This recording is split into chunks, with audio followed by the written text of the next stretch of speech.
পাকিস্তানের পর এবার নাম্বার বাংলাদেশের। গতকাল থেকে তো 14 তারিখ থেকে মিটিং শুরু হয়েছে, বলেছি সেপ্টেম্বরের মাঝামাঝি সব শেষ হয়ে যাবে। তা আজকে সকালবেলা সিসিএস এর বৈঠক বসেছে বাংলাদেশ নিয়ে। এখন তার প্ল্যান প্রোগ্রাম সমস্ত রেডি হচ্ছে সিকিউরিটি কাউন্সিলের বৈঠকে। স্পেশালি এই বৈঠকটা হচ্ছে আজকে বাংলাদেশের জন্য, কারণ গত দুদিন আগে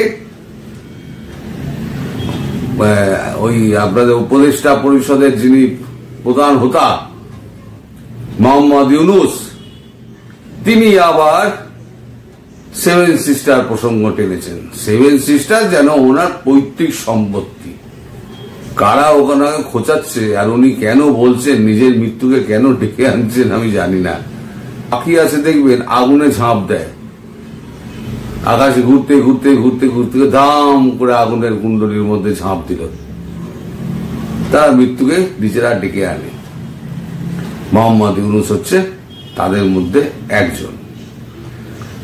তো এখন তো দেখা যাক বৈঠকে কি নির্যাস বেরোয়, তবে অ্যাকশন তো হবেই। সেটা কি ধরনের অ্যাকশন হবে, কতটা কঠিন হবে, পাকিস্তানের মতো অত কঠিন হবে না, এটা আমি গ্যারান্টি দিয়ে বলতে পারি। মিসাইল ফিসাইল চলবে নাকি শুধু কামকাজি ড্রোন রে ব্যাপারটা ঠিকঠাক হয়ে যাবে, সেটাও এখন আমি বিস্তারিত বলতে পারবো না, কারণ এটা ডিফেন্সের ব্যাপার আর আমাদের জানাবেও না। তবে এইটুকু বলতে পারি যে পাকিস্তানের ব্যাপারে 500+ কামকাজি ড্রোন ব্যবহার করা হয়েছিল। মনে রাখতে হবে, একটা কামকাজি ড্রোন তৈরি করতে গেলে 4,20,000 টাকা খরচা হয়। এছাড়া তো মিসাইল আছে, S-400 আছে, সেগুলোও কিন্তু ব্যবহার হয়েছিল পাকিস্তানের বিরুদ্ধে। বাংলাদেশের বিরুদ্ধে ওসব করতে হবে না, একা ড্রোন শেষ করে দেবে, বাকিটুকু পদাতিক বাহিনী ভেতরে ঢুকে মেন ইনস্টলেশন যেগুলো আছে সেগুলো কি, সেগুলো বড় ক্ষতি কিছু করবে না।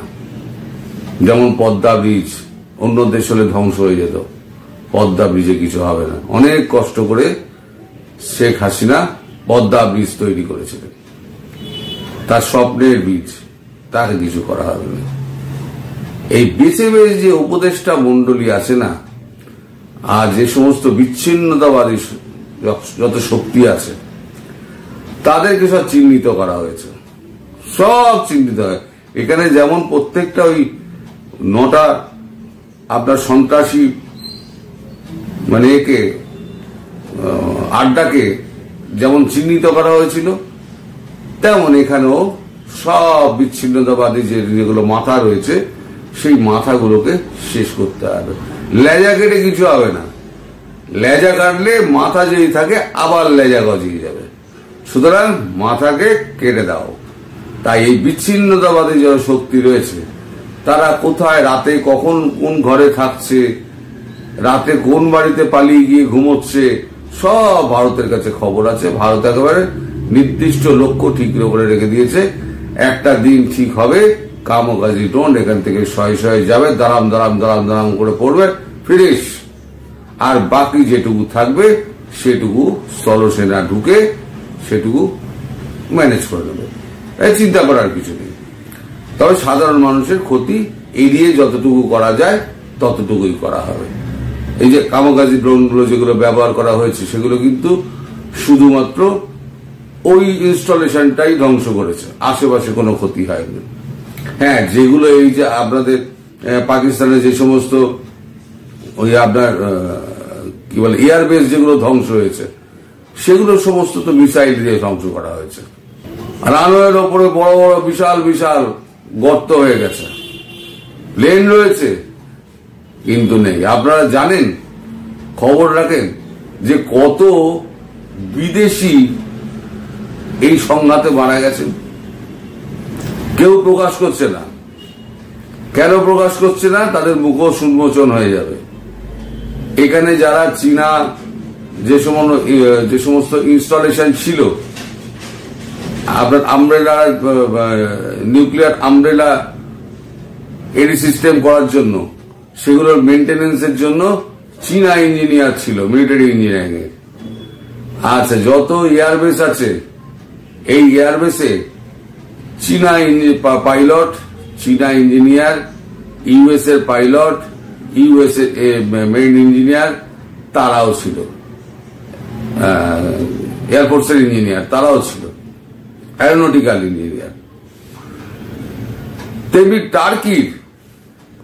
টার্কির বেশ কয়েকজন সৈন্য ছিল যারা ওই ড্রোন প্রশিক্ষণ করাচ্ছিল এবং ড্রোন ওড়াচ্ছিল।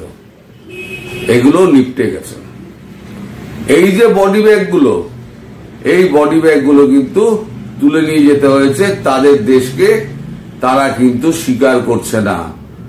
স্বীকার করলে কি হবে? নিজেদের মুখোশ খুলে পড়বে যে আমরাই পাকিস্তানকে ঘিরে রেখে দিয়েছিলাম, আমরাই টাকা পয়সা দিয়েছিলাম, আমরাই উগ্রপন্থী পুষেছি, অথচ বাইরে বলে বেরিয়েছি পাকিস্তান নিপাত যাক, পাকিস্তানের সঙ্গে আমাদের কোনো সম্পর্ক নেই, সন্ত্রাসবাদের সঙ্গে আমাদের কোনো সম্পর্ক নেই।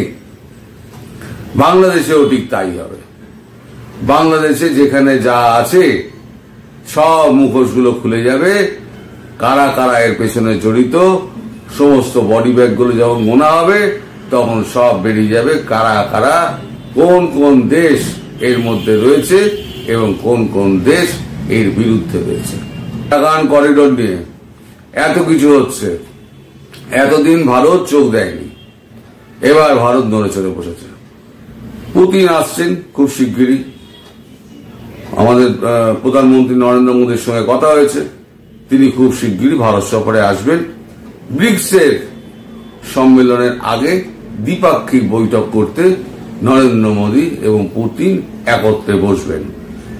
আর চীনকে তো এখন বিশ্বাস করা হচ্ছে না, কারণ চীন তো পেছন দিয়ে চাকু মেরেছে, আমেরিকাও পেছন দিক দিয়ে চাকু মেরেছে। ফলে আমেরিকার কোনো কথা আর শোনা হবে না। এবার যা করবে ভারত একাই করবে এবং এই জিনিসকে আর বাড়তে দেওয়া হবে না। খুব শিগগিরই বাংলাদেশের কালো দিন ঘনিয়ে আসছে। বাংলাদেশে সাধারণ মানুষের নয়, সাধারণ মানুষ তো মুক্তি পাবেন।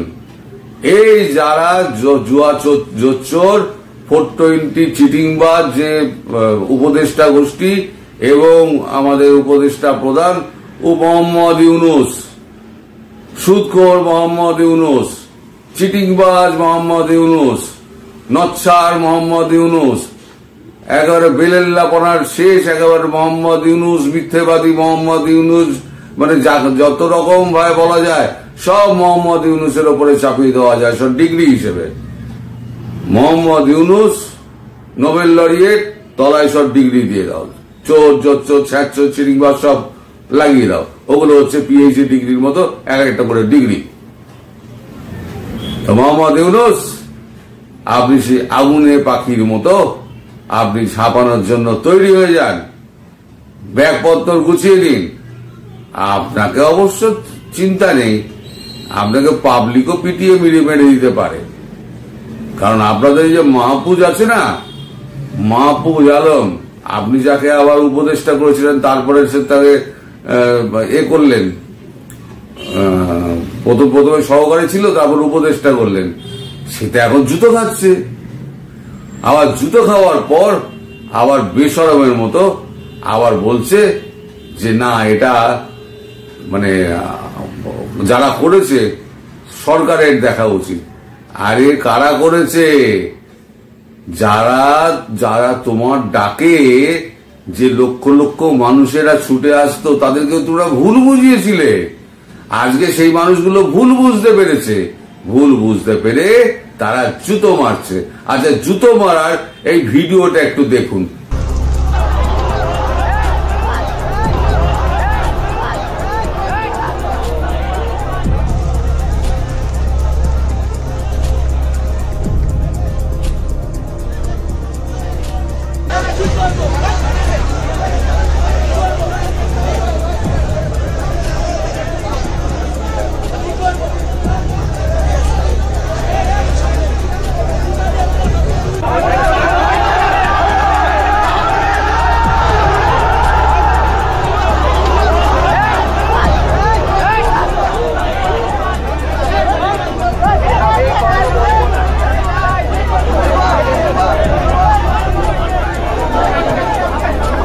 আমার সাথে যেটা হয়েছে আজকে, আমি এখানে আসার পরে একটি অংশ যাদেরকে আমি মনে করি স্যাবোটুর, যারা স্যাবোটেজ করার জন্য বিভিন্ন আন্দোলনে ঢুকে, আমি শুধু তাদের নাম আজ উল্লেখ করব না। মিডিয়ার দায়িত্ব, প্রশাসনের দায়িত্ব তাদের এবং তাদের রাজনৈতিক সংশ্লিষ্টতা খুঁজে বের করা, আমি বলবো না। আপনারা খুঁজে বের করুন, দেখবেন একটি গ্রুপকে পাওয়া যাবে এবং তাদের যেই নির্দিষ্টভাবে একজন ব্যক্তির প্রতি যে হিংসা গত 8 মাস ধরে রয়েছে এবং তাদের যেই হিংস্রতা অনলাইনে দেখা যায়, তারা আজকে এখানে এটা করেছেন। আমি জানি না, আমি শুধু আমার সন্দেহ জানিয়ে রাখলাম। প্রশাসনের দায়িত্ব, মিডিয়ার দায়িত্ব এটাকে খুঁজে বের করা। দেখলেন তো, জুতো খেলো, জুতো খাওয়ার পর এবার নিজেকে কেমন নির্দোষ প্রমাণ করছে এবং বলছে সরকারকে প্রমাণ করতে হবে, সরকারকে দায়িত্ব নিতে হবে কে আমাকে জুতো মেরেছে। আরে পাবলিক জুতো মেরেছে, দেশের পুরো লোককে ধরে জেলে ঢোকাবে? পাবলিক জুতো মারছে, এখন তো জুতো মারছে। আমি 6 মাস 8 মাস আগে থেকে বলছি, প্যান্ট জামা খুলে ল্যাঙ্গট পরিয়ে দৌড় করাবে ঢাকার রাস্তায়। দৌড়ে কুল কিনারা পাবি না রে ভাই মাহফুজ। তুই আছিস, সার্জিস আছে, ওই কালাপাট্টা হাসনাত আছে, আরো যে সমস্ত ভুইয়া ফুইয়া আছে না, চাইয়া ভুইয়া কুইয়া, এসব একদম দেখবেন একদম সুটকে লাল হয়ে যাবে। ওই বলে না সুটিয়ে লাল করে দেবো, ওই সুটিয়ে লাল করে দেবে, কানের গোড়ায় একটা করে মারবে আর সুটিয়ে লাল করবে। সেদিন খুব বেশি দূরে নয়, ভারতীয় বাহিনীকে কিছু করতে হবে না, শুধু সাধারণ পাবলিক যদি হাতের কাছে পায়, একবার যদি খেপে যায়, তাহলে পরে কারোর বাবার সাধ্য নেই যে তাদেরকে বাঁচাবে। ওই যে পাবলিক, তোমরা তো সব মেরে ঝুলিয়ে দিয়েছিলে, মনে পড়ে? ব্রিজ থেকে ঝুলিয়ে দিয়েছিলে, গাছ থেকে ঝুলিয়ে দিয়েছিলে। এবার তোমাদের ঝুলবার সময় এসে গেছে ভাই। এখন তো আর ওই তদন্ত ভদন্তের ওই নাম করে তোমরা এখন তো ভালো মানুষ সাজার চেষ্টা করতে লাভ নেই। এখন তোমাদের লাঠৌসই দরকার এবং পাবলিক বুঝে গেছে তোমরা হচ্ছে নাম্বার 1 420। তো 420 যে উচিত শিক্ষা দেওয়ার জন্য পাবলিক এবার সবে জুতো ছোড়া থেকে শুরু করেছে। এবার লাঠি পেটা দিয়ে তারপর জামা কাপড় খোলা, তৈরি হয়ে থাকো তোমরা। আর মোহাম্মদ ইউনূস, আপনি আগুনে পাখি হয়ে আকাশে ঘুরুন, যে আগুনে আপনাকে ঝাঁপ দিতে হবে। তো দর্শক, এই ভিডিও সবাইকে শেয়ার করুন, লাইক করুন, কমেন্ট করুন, তবে অ্যালগরিদম ধরতে পারবে। বারবার এটা কথাটা বলে যাচ্ছি, তাহলে পরে এই ভিডিও যাদের জন্য করছি তাদের কাছে অব্দি গিয়ে পৌঁছাবে। আওয়ামী লীগের থেকে আমাকে বিচ্ছিন্ন করা যাবে না, যতই চেষ্টা করুন। আওয়ামী লীগের লোকেরা কিন্তু আমার বন্ধু, আমায় ভালোবাসে, তারা আমার প্রাণ প্রিয় সঙ্গী। সুতরাং আপনাদের চেষ্টা সমস্ত ব্যর্থ হবে, জলে যাবে।